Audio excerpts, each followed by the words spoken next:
Welcome to Live 24 News. Today's news is biodiversity really important to our country?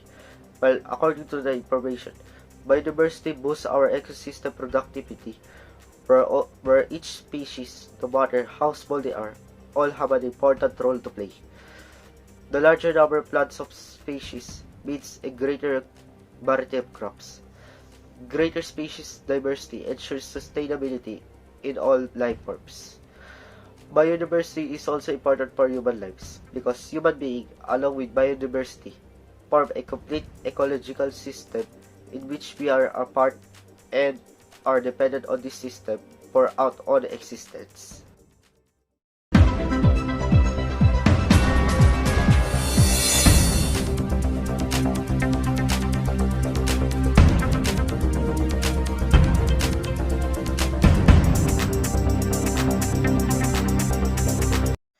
Alcoholic gastritis is one of the many health issues related to long-term alcohol use. Alcoholic gastritis is when alcohol damages the stomach lining and can cause a variety of symptoms from abdominal pain to vomiting. Alcohol gastritis may not always present immediate symptoms, but over time it can eat away at the body's digestive tract. Long-term alcohol use will continue to put a strain on the body that can lead to ulcers, bleeding, and overall discomfort. These gastrointestinal issues could cause one or all of the following symptoms: pain, burning, vomiting, gas, bloating, and a little to no desire to eat. If you have a mild, uncomplicated gastritis, you may need to stop smoking, stop drinking alcohol temporarily. After gastritis heals, your doctor will advise you to consume no more than 1 to 2 drinks a day, or none at all. Avoid foods that you drink may make your symptoms worse. Use medication to decrease stomach acids. This approach should help you to begin to feel better within a few days with maximum results after a week or two. Conspiracy theories about Adolf Hitler's death contradict the fact that he committed suicide in Pure bunker on April 30, 1945. Most of these theories hold that Hitler and his wife Eva Braun survived and escaped from Berlin, Germany, and Europe. While these theories have received some exposure in popular culture, these viewpoints are regarded by historians and scientific experts as disproven fringe theories. May 30, 1946, while the Soviets were investigating rumors of Hitler's survival, 2 fragments of his skull were retrieved from the crater where Hitler was buried. The left piece of the parietal bones had gunshot damage. Si Florante ang tagapagtanggol ng Albania at isang mabuting anak ni Duke Briseo. Si Lauro naman ang anak ng babae ni Haring Linceo ng Albania, iniibig ni Florante. Si Florante ang pangunahing bida ng Florante at Laura at halos lahat ng mga bahagi ng salaysay ay umiikot sa kanya. Siya ay magiting na general ng hukbo ng Albania at nagpabaksak sa 17 na kaharian bago siya nalilang ni Adolfo at naipatapon sa gubat. Si Laura naman ang kanyang pag-ibig ay nananatiling laan lamang para kay Florante. Ang Florante at Laura ni Francisco Baltasar, na kilala din bilang Balagtas, ay isang obra maestra sa panitikang Pilipino. Si Francisco Balagtas ay ipinanganak noong Abril 2, 1788 hanggang Pebrero 20, 1862 sa edad na 74.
Human rights reflect the minimum standards necessary for people to live with dignity. Human rights give people the freedom to choose how they live, how they express themselves, and what kind of government they want to support, among many other things. Human rights also guarantee people the means necessary to satisfy their basic needs such as food, housing, and education so they can take full advantage of all opportunities. The state of human rights in Qatar is a concern for several non-governmental organizations. Sharia law is the main source of Qatari legislation according to Qatar's constitution. The National Human Rights Committee is a government-appointed human rights commission based in the state of Qatar. Established in 2002, it has been tasked with the responsibility of overseeing and carrying out investigations on human rights abuses in the country. Like other Persian Gulf nations, Qatar has sponsorship laws which have been widely criticized as modern-day slavery.